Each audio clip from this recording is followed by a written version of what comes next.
You said you think you can break him. Mm-hmm. Was that fight talk, or you actually think that like you've maybe seen some kind of quit? He's got a quit button.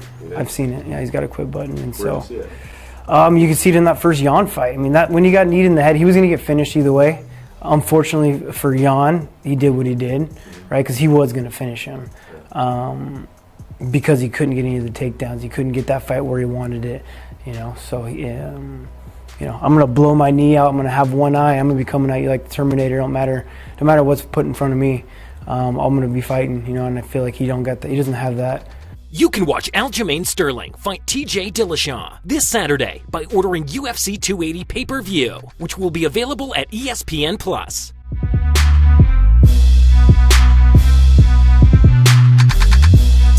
TJ Dillashaw keeps popping in my feed.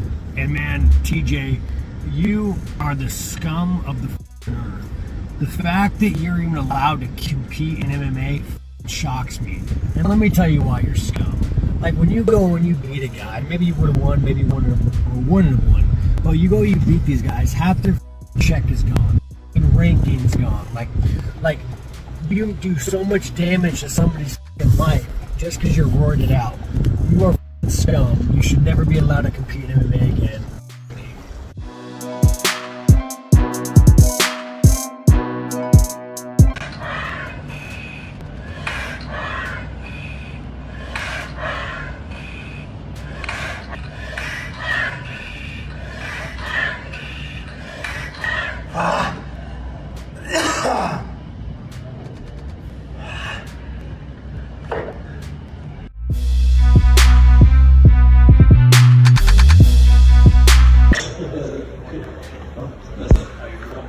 Oh, yeah.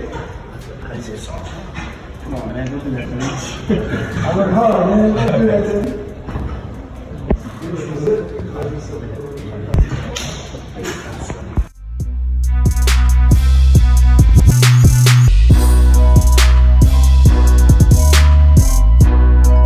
This, to me, is the greatest fight that UFC can put on for the rest of the year, RC, because I believe it's the most competitive fight that the UFC can put on for the rest of the year. Because I do believe that Do Bronx has the style and the ability to fight and beat Islam Makhachev.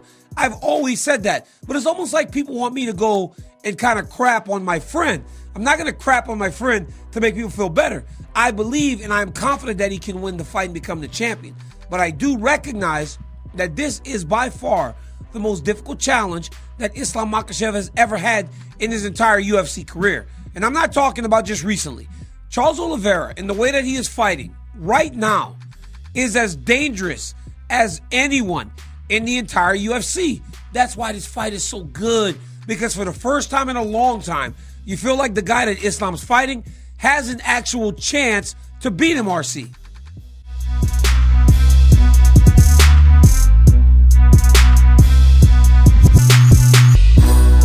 You knew right away he had chance to be in there, 100%. No, he showed it right away. He was extremely gifted back then also. He just needed more time, more work, but he had it all. Okay, and it's tough when you're kind of like in the sort of shadows of Khabib. Khabib's such a big star, but Khabib has done such a good job of bringing him up, mentoring him, and he's sort of like his protege, if you will.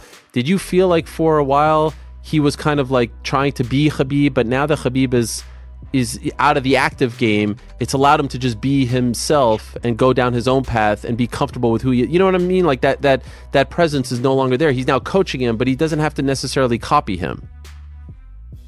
He never copied him from the beginning. He never felt pressure from the beginning. Islam was Islam right from the get-go. He knew what he was going to do. He knew his path, and he had an example in Khabib to follow, but he wasn't following in Khabib's footsteps. It was Islam's footsteps, and it was his own identity. For instance, Islam doesn't have taglines. He doesn't have great lines that he says. Islam is not, he's not out there doing what Khabib does. They're completely opposite. Islam's an adventure type guy. He's more of a cowboy Cerrone, if you want to say anything. In regards to activity outside of a fight, he loves horse riding and dirt riding and things of that nature. But no, they're completely different. And Islam has been 100% comfortable in his role, and he's never wanted to be Khabib, and always felt he was Islam. And also keep in mind, he doesn't have a nickname, and he never wanted a nickname. I tried to nickname him one time, and Islam said, "No, coach, my name is Islam." And I said, "Okay." What was the name? Right. So no, I remember him saying no. Oh, okay. I don't need a name.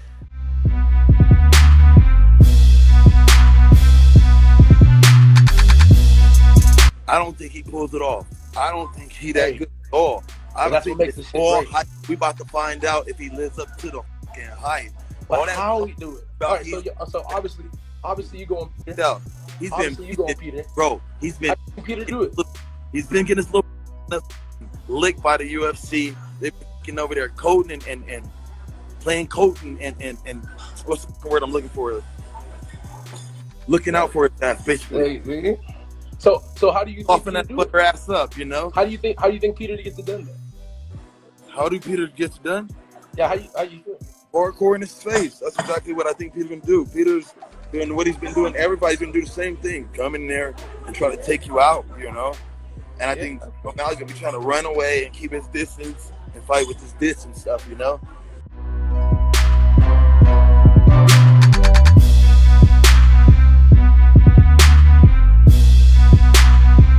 The rematch between Yuri Prochazka and Glover Teixeira for the light heavyweight title looks to be set for the final pay-per-view of 2022. However, as of now, it is not listed as the main event. So RC, tap in or tap out on our own Daniel Cormier coming out of retirement to face Jon Jones for the interim heavyweight title as the main event. I tap all the way out on that. I'm so out on that. Listen, hey, there's a point in life, Corporate Jake, where we become husbands and dads. And when you get into that point of life where it is not just about the fact that I'm a fighter or a football player and a husband and a dad, it's the fact that I'm just a husband and a dad. That's it. And that's where DC is in life. That's where I am in life. My dog has accomplished everything he needed to accomplish. I tap all the way out on him going back to fight. And I love doing the show with him. Are we going to do the show from his fight camp? I mean, sheesh. RC, tap out. Look, hey, listen, RC, when you realize you can make money without tackling people and getting punched in the face, it's a whole new world, ain't it? It's like, well, I can make this amount of money without actually fighting. Like, I ain't got to go back and fight, man. Get out of here, man. I'd rather go referee some WWF or whatever. I was in WWE. I'd rather go referee and do all kind of other stuff, man. Let's go, man. No way. You feel like for a while he was kind of like trying to be Khabib, but now that Khabib is out of the active game, it's allowed him to just be himself and go down his own path and be comfortable with who you know what I mean? Like that presence is no longer there. He's now coaching him, but he doesn't have to necessarily copy him.